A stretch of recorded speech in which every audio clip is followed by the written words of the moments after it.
allez parler d'un mouvement. Mes amis, nous perdions les gens dont on fait l'expérience. Nous perdions Boakale.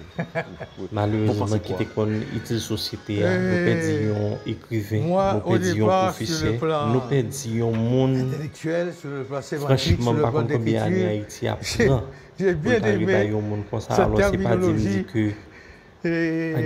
qui renvoie à une sémantique qui va choquer les gens de bien. J'ai bien aimé le Boakale dans un pays où il y a tellement d'hypocrisie. J'ai bien aimé cette terminologie. Mais sur le plan, malheureusement, sur le plan politique et idéologique, je constate que le Boakale est pratiqué à 90% uniquement par le pauvre petit peuple victime de tant d'injustices pendant plus de 2 siècles, depuis l'époque coloniale, depuis l'époque esclavagiste jusqu'à aujourd'hui. Donc quand un mouvement n'est pas encadré par la sève idéologique, la sève politique, et alimenté par un rêve collectif, savoir où l'on va et comment l'on va traverser les périodes difficiles, les saisons difficiles, je dis malheureusement, le peuple n'est pas encadré sur le plan d'un leadership avisé, et je doute que les puissants d'ici et d'ailleurs vont laisser la chance à ce mouvement Boakale de prendre sa forme, une forme, je dirais, révolutionnaire, qui nous aurait libérés, délivrés de tous les maux dont Haïti est accablé depuis plus de 2 siècles. Je pense que le mouvement a ses limites, car les forces en présence ne sont pas minces. Donc un peuple qui, déjà frappé par la misère extrême, vous savez que la misère extrême est démobilisatrice. Et démobilisatrice pourquoi?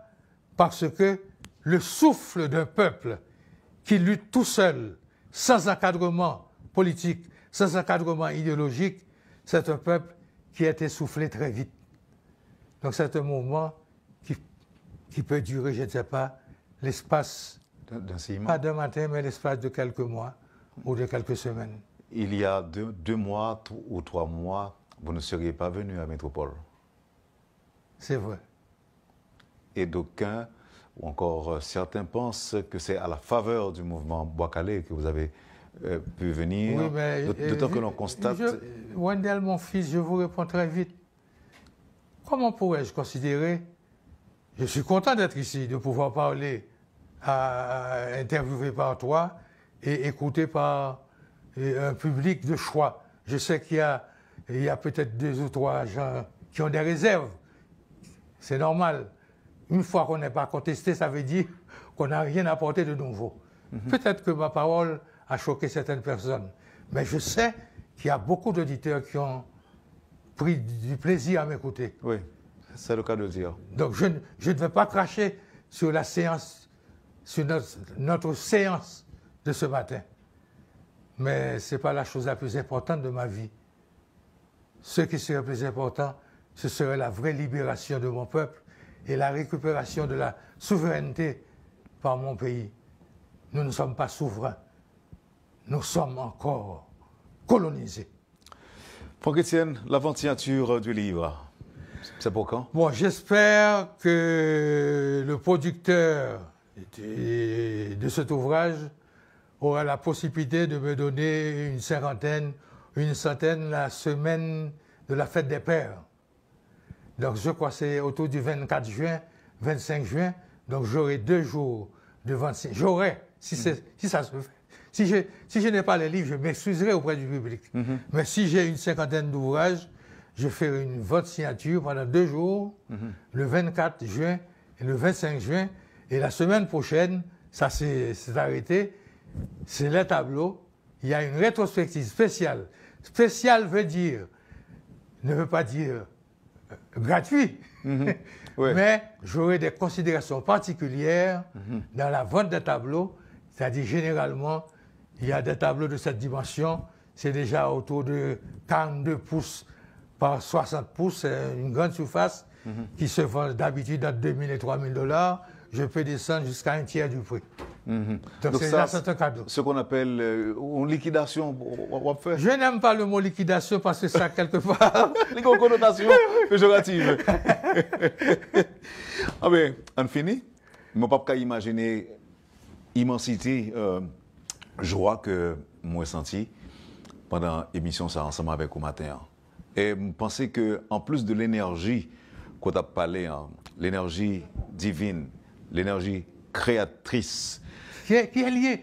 Qui est lié. Parce que, écoutez, que ce soit le maçon, le charpentier, les techniciens qui sont là, l'écrivain, le poète, l'architecte, le commerçant, tous utilisent une énergie, une certaine intelligence pour fonctionner dans leur domaine. Non, alors ça me veut dire que moi-même tout, moi, accumuler en pile d'énergie. Mais non, mais l'énergie est en circulation. Est en circulation. L'énergie est en circulation. Merci infiniment, Franck Etienne. Kembela, et il faut nous faire notre émission encore. Je vous ai dit qu'à partir de la physique quantique qui manipule et qui s'occupe de la dimension virtuelle de la vie, aussi bien que de la spirale qui sous-tend l'imprévisible, nous souhaitons que l'énergie nous donne cette chance de nous rencontrer, et c'est avec beaucoup de plaisir, beaucoup de jouissivité, beaucoup d'euphorie, que je reviendrai ici pour communiquer avec le bon public du Point. Il y a des auditeurs qui saluent la vivacité qu'ils ont découverte chez vous ce matin, à 87 ans. Moi, je n'ai pas l'impression qu'après Covid, à 87 ans, c'est un monde comme ça.